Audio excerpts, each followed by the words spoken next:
क्या वेस्ट बंगाल में सच में ममता बनर्जी का गेम ओवर हो गया है, या फिर यह महज एक मीडिया नैरेटिव है जो एक खास तरह का माहौल बनाने के लिए तैयार किया गया है। इलेक्शन खत्म होते ही जो एग्जिट पोल्स आते हैं ना, वो आखिर कहते क्या हैं, और सबसे बड़ा सवाल, क्या वो सच होते हैं? आज के इस एनालिसिस में हम वेस्ट बंगाल की इस पूरी पॉलिटिकल सिचुएशन का एक बहुत ही डीप, लॉजिकल और न्यूट्रल रियलिटी चेक करेंगे। वेलकम टू मेगामाइंड एकेडमी, जहां हम इलेक्शंस और पॉलिटिक्स को बहुत ही सिंपल, लॉजिकल और एग्जाम ओरिएंटेड तरीके से डिकोड करते हैं। आज के सेशन में हम 6 अहम पॉइंट्स कवर करेंगे। पहले देखेंगे कि एग्जिट पोल्स क्या कह रहे हैं, फिर समझेंगे कि ये एग्जिट पोल्स असल में होते क्या हैं, इनकी एक्यूरेसी कितनी है, ग्राउंड रियलिटी के फैक्टर्स क्या हैं, बीजेपी वर्सेस टीएमसी का एनालिसिस करेंगे और एंड में करेंगे एक फाइनल रियलिटी चेक। तो चलिए शुरू करते हैं। तो सबसे पहले आते हैं हमारे पहले सेक्शन पर, What exit polls say?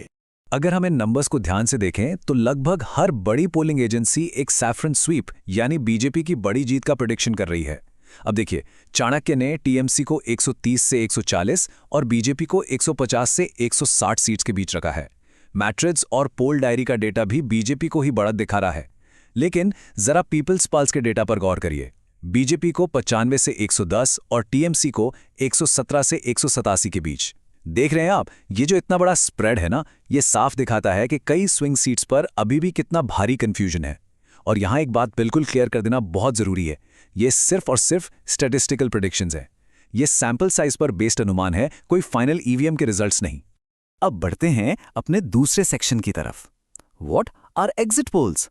आखिर ये काम कैसे करते हैं? देखिए, सिंपल वर्ड्स में कहें तो एग्जिट पोल असल में एक प्रिडिक्टिव सैंपलिंग मेथड है। जब वोटर्स वोट डालकर पोलिंग बूथ से बाहर निकलते हैं तो एजेंसीज उनसे रैंडम इंटरव्यू करती हैं और प्रोबेबिलिटी के बेस पर एक सैंपल साइज तैयार करती हैं। लेकिन पॉलिटिकल साइंस के नजरिए से इसे कई बार एक फ्लॉड गेसवर्क भी माना जाता है। क्यों? क्योंकि ग्राउंड पर एक बहुत बड़ा फैक्टर काम करता है, जिसे हम कहते हैं साइलेंट वोटर। कई बार लोग अपनी असली चॉइस बताना ही नहीं चाहते, या फिर डर और प्राइवेसी की वजह से जानबूझकर गलत जानकारी दे देते हैं। इसके अलावा हर सर्वे में एक मार्जिन ऑफ एरर होता है। अगर आपका सैंपल सही डेमोग्राफिक को रिफ्लेक्ट नहीं कर रहा है तो समझ लीजिए पूरा का पूरा डेटा पलट सकता है। इसलिए ये कोई प्योर साइंस नहीं है, बस एक प्रोबेबिलिटी है। तो हमारा तीसरा सेक्शन है एक्यूरेसी ऑफ एग्जिट पोल्स। ये अनुमान असलियत के कितने करीब होते हैं? चलिए एक हिस्टोरिकल रियलिटी चेक करते हैं। 2015 के बिहार इलेक्शंस याद हैं? एग्जिट पोल्स ने एनडीए को 144 सीट्स का मैसिव प्रोजेक्शन दिया था, लेकिन एक्चुअल रिजल्ट क्या आया? सिर्फ 58 सीट्स। दिल्ली में आम आदमी पार्टी को 32 से 53 सीट्स मिलने का अनुमान था और उन्होंने 67 सीट्स जीतकर क्लीन स्वीप कर दिया। और सबसे बड़ा एग्जाम्पल तो खुद 2021 का बंगाल इलेक्शन है। बीजेपी को 130 प्लस सीट्स दी गई थीं, लेकिन वो 77 पर रुक गए। इसके पीछे वजह यह थी कि पोलस्टर्स ग्राउंड पर महिलाओं के वोटिंग पैटर्न और लोकल वेलफेयर स्कीम्स के इंपैक्ट को पकड़ने में पूरी तरह फेल रहे थे। यह हिस्टोरिकल डेटा हमें साफ बताता है कि क्लोज फाइट में स्टूडियो में बैठकर ग्राउंड रियलिटी को पढ़ना एनालिस्ट्स के लिए कितना मुश्किल होता है। अब जरा इस नंबर को देखिए, 401। 2024 के इलेक्शंस में बड़ी बड़ी एजेंसीज ने 400 पार का एक मैसिव प्रोजेक्शन दे दिया था, लेकिन हम सब जानते हैं कि रियलिटी इस नंबर से कितनी अलग रही। ये एक परफेक्ट केस स्टडी है जो दिखाती है कि मीडिया का जो सेंसेशनलिज्म है और जो एक्चुअल वोटर का बिहेवियर है, उन दोनों के बीच कितना बड़ा गैप हो सकता है। कई बार टीवी स्टूडियोज का शोर और एग्रेसिव कैंपेन एक ऐसा माहौल बना देते हैं जिसे पोस्टर्स हकीकत मान लेते हैं, जबकि असली वोटर अपनी साइलेंट डिसअपॉइंटमेंट को ईवीएम में दर्ज कर रहा होता है। तो चलिए आते हैं चौथे सेक्शन पर, ग्राउंड रियलिटी फैक्टर्स। अगर स्टूडियो के अनुमान काम नहीं आते तो असल में रिजल्ट तय कौन करता है? स्टूडियो की मैथमेटिक्स से बाहर निकलकर अगर हम ग्राउंड पर देखें तो कुछ बहुत ही कॉम्प्लेक्स वेरिएबल्स काम कर रहे हैं। वेस्ट बंगाल में इस बार अनप्रेसिडेंटेड सिक्योरिटी देखने को मिली। करीब 2.5 lakh central force personal deploy किए गए। इसे इलेक्शन का मिलिटराइजेशन तक कहा गया। इसके अलावा इलेक्शन कमीशन का रोल भी काफी चर्चा में रहा। लेकिन जो चीज असली गेम चेंजर होती है वो है लोकल कम्युनिटी के वोटिंग ट्रेंड्स।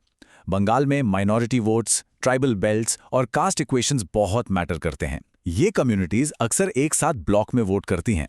और हाँ, कैंडिडेट इफेक्ट को अब इग्नोर नहीं कर सकते। नेशनल लेवल पर नैरेटिव चाहे जो हो, अगर लोकल कैंडिडेट का चेहरा बहुत स्ट्रांग है तो वो पूरी बाजी पलट सकता है। इतने बड़े डिप्लॉयमेंट और इन डीप रूटेड इश्यूज के बीच सटीक प्रिडिक्शन करना सच में लगभग नामुमकिन है। हमारा 5वां सेक्शन है बीजेपी वर्सेस टीएमसी एनालिसिस। दोनों पार्टीज का अपना क्या स्टैंड है। अगर हम दोनों मेजर कैंप्स की बात करें तो पिक्चर बिल्कुल अपोजिट है। एक तरफ टीएमसी की चीफ मिनिस्टर ममता बनर्जी सीधा आरोप लगा रही हैं कि ईवीएम में गड़बड़ी हुई है और सेंट्रल फोर्सेस का मिसयूज किया गया है। वहीं टीएमसी लीडर डेरेक ओब्रायन ने तो पीएम मोदी को एक ओपन चैलेंज भी दे दिया है कि अगर टीएमसी जीतती है तो उन्हें रिजाइन करना चाहिए। दूसरी तरफ अगर हम बीजेपी का नैरेटिव देखें तो शुभेंदु अधिकारी बहुत कॉन्फिडेंटली क्लेम कर रहे हैं कि वोटिंग एकदम पीसफुल हुई है और बंगाल में एक बहुत बड़ा परिवर्तन यानी बदलाव आने वाला है। अब देखिए, हम यहां किसी की भी साइड नहीं ले रहे हैं। हम बस ये समझ रहे हैं कि ग्राउंड पर दोनों पार्टीज अपना कॉन्फिडेंस कैसे प्रोजेक्ट कर रही हैं और ये राजनीति का हिस्सा है ताकि काउंटिंग डे तक पार्टी वर्कर्स का मोराल एकदम हाई रहे। इन सब दावों और काउंटर दावों को ध्यान में रखते हुए अब आते हैं अपने छठे और आखिरी सेक्शन पर, फाइनल रियलिटी चेक। लेकिन इस फाइनल वर्डिक्ट पे पहुंचने से पहले मैं आप लोगों से जानना चाहता हूं, कमेंट सेक्शन में मुझे बताइए, क्या आप पर्सनली इन एग्जिट पोल्स पर भरोसा करते हैं या आपको लगता है कि ये सिर्फ एंटरटेनमेंट का एक हिस्सा है? अपनी राय जरूर शेयर कीजिएगा।